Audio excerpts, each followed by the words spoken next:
सामग्री लेकर पीपल के पेड़ के नीचे बैठकर शांति पूर्वक भोजन बनाया और भोजन पाया। अमैया जैसे ही आराम कर रहे थे तो रात के 4 बजे 2 बजे आ जाते। जैसे ही 2 बजे आया, अमैया जो पीपल का पेड़ था वो उनके घर के ही पास में था। अगर वो घर जाता तो पहले पीपल का पेड़ पड़ता। अब अमैया यहाँ पर जैसे ही पीपल का पेड़ आया और पीपल के पेड़ के पास खड़े हो गए। बोले हे भगवान, ये कौन है और इनकी हिम्मत कैसे हुई कि मेरे घर के सामने ये सो रहे हैं? उठो उठो, कौन है आप? अब तो मैया जैसे ही संत लोग सुनते हैं कि आ गया जामे, खड़े हो गए एकदम से और कहा हे पुत्र, तुम कौन हो? मेरे को नहीं पहचानते तुम? मैं डाकू अजामिल हूं।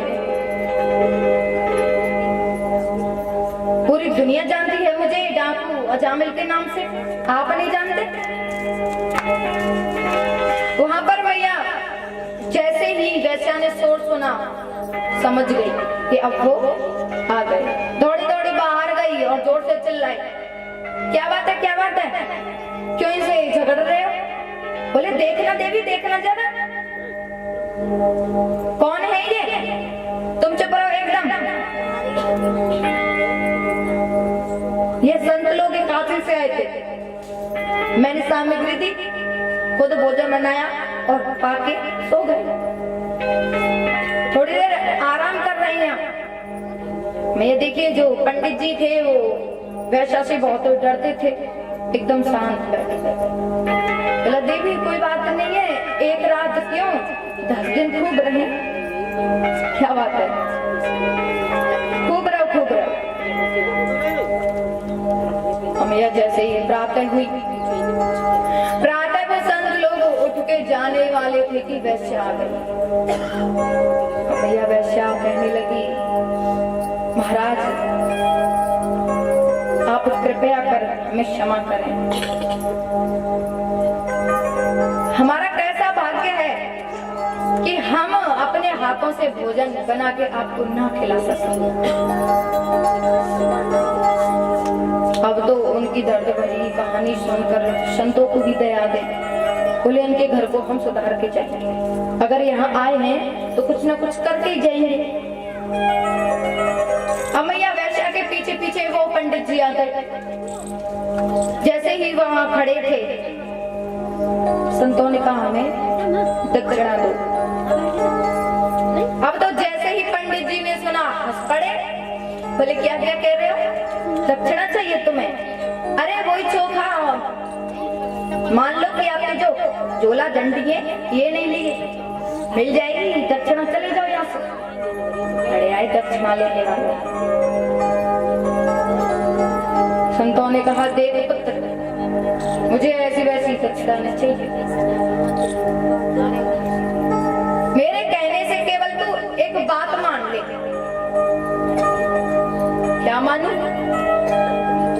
तेरा जो पुत्र होगा उसका नाम तुम नारायण रखना। क्या रखना भैया? नारायण। जामिल ने सोचा कौन सी बड़ी बात है, पुत्र हो जाएगा, मैं रख दूंगा ना, कौन सी पहाड़ वाली बात है। वहां से संत लोग चले जाते।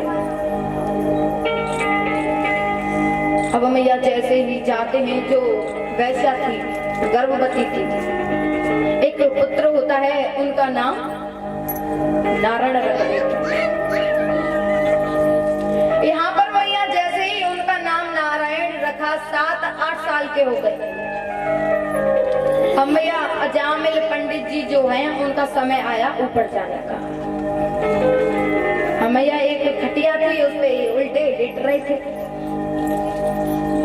जैसे ही वो लेट रहे थे तो यम के दूत आते, 2 यम के दूत आते और आकर के पैर को खींचते हैं। मैया इतना पत्थर है कि खाट को कस के पकड़ लिया। महसूस हो गया कि अब मैं ऊपर जाने वाला। मैं जोर जोर से चिल्लाने लगा, बचाओ मुझे, बचाओ मुझे, बचाओ। अब कौन आए उसे बचाने? उसने एक दृश्य देखा कि थोड़ी ही दूर पे उसका पुत्र नारायण खेल रहा था। अब तो मैया जोर जोर से चिल्लाने लगा, नारायण बचाओ, नारायण बचाओ, नारायण बचाओ, नारायण बचाओ।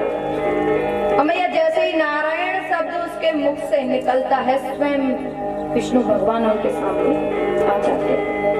उनका जो पुत्र है वो तो नहीं आया, लेकिन मेरे गोविंद उनकी रक्षा करने अवश्य है। अब मैया आप ही सोचिए, अंत के समय अगर हमारे मुख से श्री कृष्ण का नाम भी आ जाए, तो अगर हमने पूरी जिंदगी में पाप ही पाप किए होंगे, हमें हमेशा के लिए मुक्ति मिल जाए।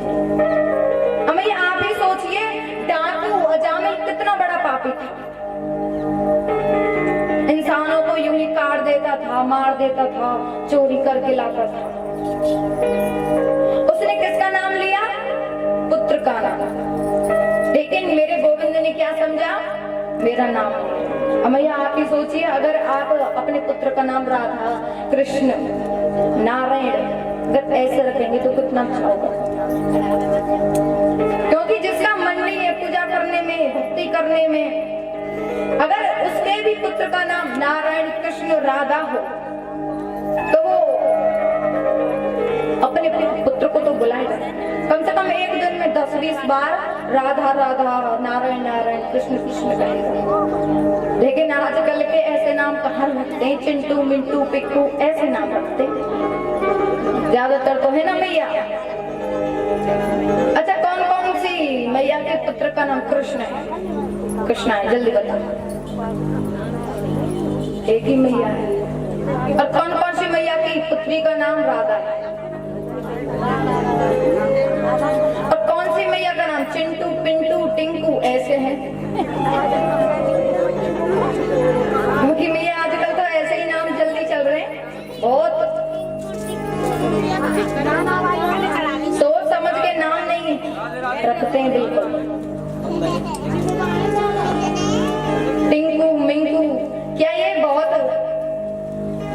अच्छा आप ये बताइए, नारायण, कृष्ण, राधा अच्छा नाम लगता है कहने में, या टिंकू, मिंकू ये अच्छे लगते हैं? राधा कृष्ण अच्छा लगता है ना, फिर भी नहीं रखते। पुराना हो गया, बहुत पुराना हो गया, क्या करेंगे अब रख के? जिसके भी आपके पुत्र या पुत्री होगा वो ऐसा ही नाम रखना। क्योंकि मैया जो भी मैया यहाँ बैठी हैं, हाल फिलहाल तो सबके पुत्र पुत्रियों की शादी हो गई होगी, बहुत ही बड़े हो गए होंगे। अब कहाँ? देखिए, ये हमारा एक मन होता है, हमारे 10 मन नहीं होते, केवल एक मन होता है।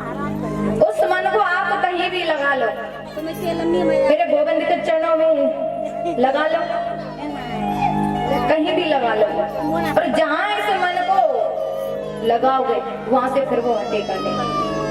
क्योंकि मैया जो गंदी चीज है, बुरी चीजें, वो हमारे मन में बहुत जल्दी आती हैं, हमारे अंदर बहुत जल्दी प्रकट होते हैं, और जो अच्छी चीज है वो बहुत लेट आती है। देखा भी होगा आपने, ज्यादातर बच्चे ज्यादा बिगड़ जाते हैं, ज्यादातर बहुत। अब मैया आप ही बताइए, हमारा एक मन है, अगर हम गोविंद के चरणों में इसे समर्पित कर देंगे, दूसरा मन है नहीं हमारे पास, तो जो एक मन है वो हमेशा मेरे गोविंद के पास रहेगा। फिर आप संसार की तरफ, दुनिया की तरफ देखेंगे भी नहीं। अगर आप उसी मन को इस दुनिया में, इस संसार में लगा लोगे, तो मेरे गोविंद फिर आपकी तरफ नहीं देखेंगे। क्योंकि मैया जब गोपी थी, गोपी ग्वाल, उनके पास केवल एक ही मन था, सबके पास एक ही मन होता है। राधा ने, गोपियों ने एक मन मेरे गोविंद को समर्पित कर दिया। अमैया उनको उद्धव भी खूब समझाने आए थे कि मन को मेरे गोविंद के चरणों में लगाओ, राधा जी ने साफ साफ कह दिया, उद्धव एक मन है, रसमन नहीं है। हमारा केवल एक मन है, वो मन को मेरे गोविंद के साथ चला देना। अब चाहे हमको नरक में जाना पड़े, लेकिन हम इस मन को मेरे गोविंद से नहीं ले सकते।